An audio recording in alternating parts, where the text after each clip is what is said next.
Fala pessoal, tudo bem com vocês? Meu nome é Alessandro, professor de Geografia aqui do Top Team.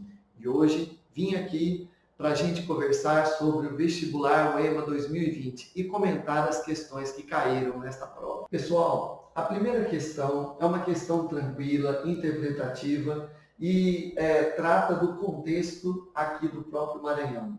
É uma questão que começa, não é, com um poema do poeta maranhense Gonçalves Dias, Canção do Exílio. Vamos a ela. Minha terra tem palmeiras onde canta o sabiá. As aves que aqui gorjeiam, não gorjeiam como lá. Não permita, Deus, que eu morra sem que eu volte para lá, sem que eu desfrute os primores que encontro por cá. Sem fim da viste as palmeiras onde canta o sabiá.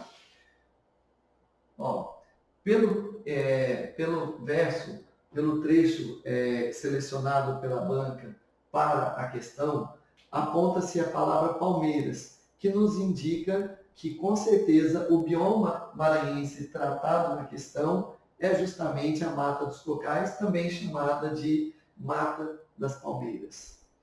Vamos ver o que a questão nos pede. O poema saudosista do poeta Gonçalves Dias, no século XIX, se refere a uma característica geográfica marcante do território maranhense, coberto por extensas matas de palmeiras. Na atualidade, essa paisagem tem sofrido profundas modificações em razão da... Então, veja bem, o que o candidato ele teria que saber? Ele teria que identificar o bioma e ter um pleno conhecimento de que o território maranhense vem sofrendo uma constante intervenção da fronteira agrícola, ou seja, do capitalismo entrando no interior do território maranhense. Nesse caso, é bom você sempre lembrar, tanto a soja quanto a pecuária bovina extensiva, que são as características essenciais dessa fronteira agrícola, ela vem com caráter degradante, ou seja, o meio ambiente ele vai se deteriorando a partir do momento em que a atividade econômica agropecuária entra no território. Vamos às alternativas.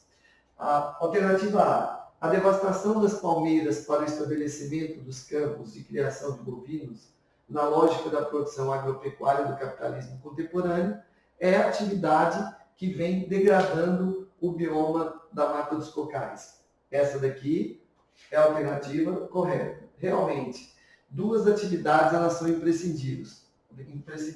A agricultura comercial, que vem principalmente marcando a parte sul do estado do Maranhão, e a pecuária bovina, que vem justamente marcando a região centro-leste do estado, tipicamente a área onde se encontra a Mata dos Cocais. Alternativa B, a ocupação das áreas de florestas e babaçoais por pequenos produtores para a criação de animais domésticos e plantio de roças de subsistência, provocando alterações climáticas afetam as palmeiras. Veja bem, a atividade de subsistência, ela na verdade convive harmonicamente com a atividade extrativista. Portanto, a degradação, se houver, é mínima. Não é o que marca a paisagem da Mata dos Cocais, a destruição da Mata dos Cocais. Então a alternativa está errada. Alternativa C. A exploração desordenada das palmeiras de babaçu para extração da amêndoa, a fim de atender o mercado capitalista de produção de oleaginosa e demais derivados de frutos desta planta nativa do sul do Maranhão. Veja bem, o sul do Maranhão basicamente predomina a paisagem do cerrado. Então já estamos aí com um erro locacional. O centro-leste é que predomina a Mata dos Cocais. E outra, a questão aponta o extrativismo vegetal, que tradicionalmente não é um grande agressor da Mata dos Cocais. Alternativa B. Contaminação do solo pela atividade agrícola da produção de arroz no Cerrado Maranhense, realizada pelas comunidades camponesas com o uso de agrotóxicos e maquinário que destroem os palmeirais. Veja bem, a atividade dos pequenos camponeses são tipicamente atividades de subsistência familiar, enquanto que agrotóxicos e maquinário de grande escala são atividades da empresa agrícola, que não é, na verdade, o que realiza-se as comunidades camponesas. Alternativa errada. E formação de grandes propriedades agrícolas de imigrantes nordestinos retirantes de seca, os quais destroem os palmeirais para a produção de eucalipto na região conhecida como cocais maranhenses. Também alternativa errada. Veja bem, os grandes fluxos migratórios devido justamente ao problema de seca no sertão ocorreram no início do século XX. Estamos aqui falando de destruição recente das últimas décadas. Portanto, alternativa errada. Bom, pessoal, agora a gente está aqui com a segunda questão, uma questão muito tranquila. Eu percebi que os meus alunos, eles tiveram um pouquinho de dificuldade nisso, não é? Às vezes não leram nada sobre Alcântara, mas veja bem, é muito tranquilo. É só você ter um pleno conhecimento dos fundamentos da geografia. Veja bem, meus queridos, a questão diz o seguinte: o texto a seguir mostra que a latitude constitui um dos fatores que fazem de Alcântara um local privilegiado para lançamento de foguetes e satélites.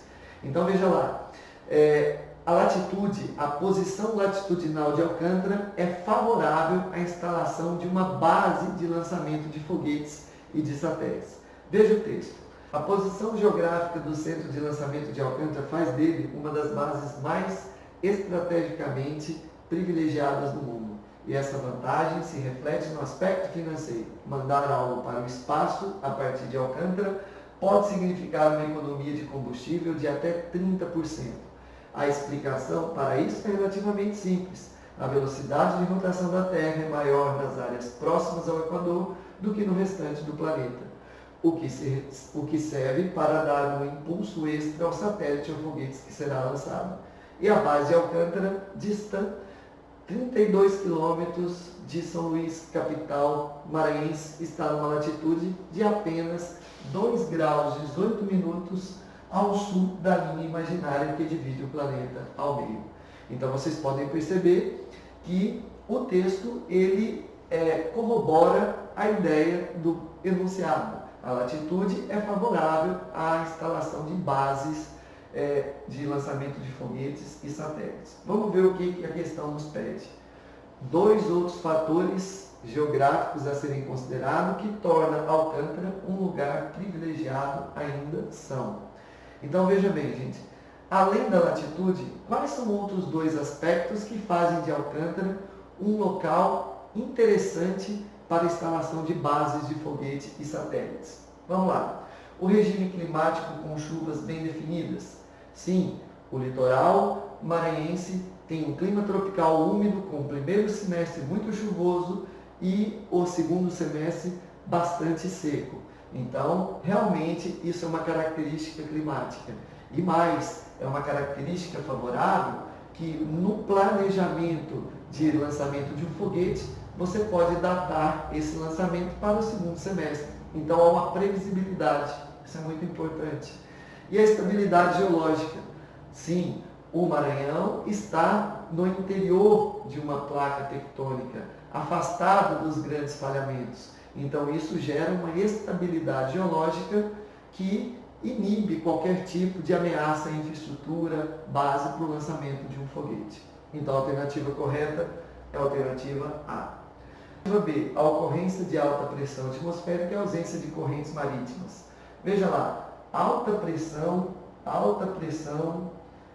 em baixas latitudes. Difícil isso acontecer. E ausência de correntes marítimas. Lembre que correntes marítimas oceânicas existem aqui no Maranhão, né? Uma delas é a corrente das Guianas. Então, alternativa errada. Alternativa C, alta altitude, não tem. Lembre que Alcântara está no nível do mar, é uma cidade litorânea, e baixa umidade relativa do ar. Outra coisa que o litoral maranhense desconhece. Na verdade, você tem umidade relativa do ar intensa, em grande parte do ano. E D, baixas variações de marés. Sabemos que o litoral maranhense tem uma das maiores oscilações de marés do mundo. E os ventos do oeste. Ventos do oeste não ocorrem nessa região. Ventos do oeste são ventos de médias para elevadas latitudes. E por último, a alternativa E, longitude. Não há relação com a longitude no texto, mas sim com a latitude. E a inclinação da Terra não exerce nenhuma influência. Portanto, a alternativa correta é a alternativa A.